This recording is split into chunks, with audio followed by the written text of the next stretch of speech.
Kisah Abu Nawas, Raja di Pantati. Suatu hari Abu Nawas pergi ke sebuah warung untuk minum teh bersama beberapa temannya.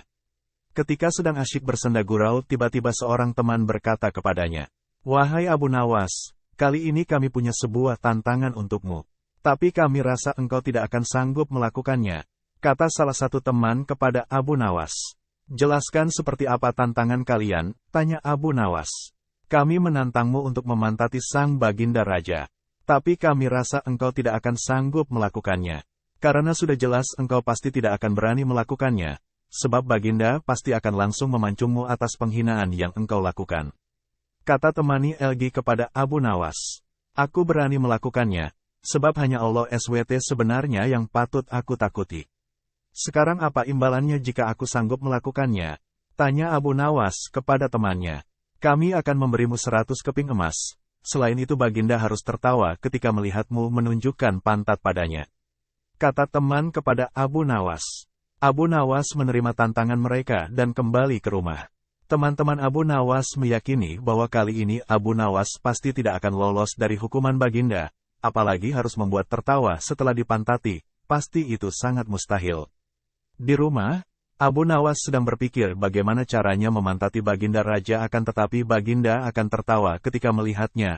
Akhirnya Abu Nawas mendapat akal agar nanti rencananya dapat berjalan mulus. Beberapa hari berikutnya Abu Nawas diundang ke istana oleh baginda raja untuk menghadiri sebuah acara jamuan kerajaan.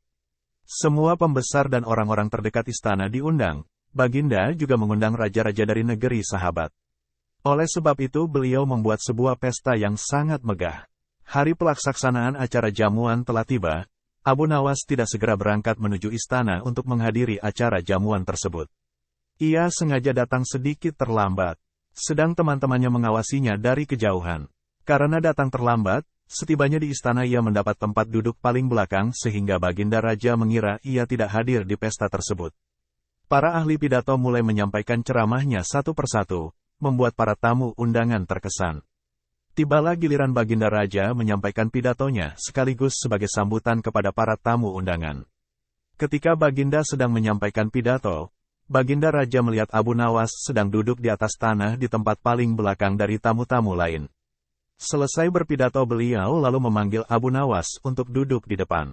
Baginda berkata, "Wahai Abu Nawas, kenapa engkau duduk di belakang? Dan kenapa engkau duduk di atas tanah? Majulah ke sini dan duduk di atas karpet bersama kami." "Ampun baginda, hamba memang sudah duduk di atas karpet," kata Abu Nawas kepada baginda. "Karpet yang mana wahai Abu Nawas?" tanya baginda. "Karpet yang hamba bawa sendiri baginda," jawab Abu Nawas. Baginda keheranan dan kembali bertanya, "Dari tadi aku tidak melihat karpet di tempat dudukmu," tanya baginda kembali. "Apakah baginda benar-benar ingin melihatnya?" tanya Abu Nawas sambil beringsut ke depan menghampiri baginda. "Ya, cepat tunjukkan kepadaku," jawab baginda makin penasaran dan merasa aneh melihat perilaku Abu Nawas. "Baiklah baginda yang mulia," jawab Abu Nawas. Abu Nawas yang telah berada di hadapan baginda langsung berdiri kemudian menungging membelakangi baginda raja menunjukkan potongan karpet yang sudah ditempelkan pada pantatnya kepada baginda.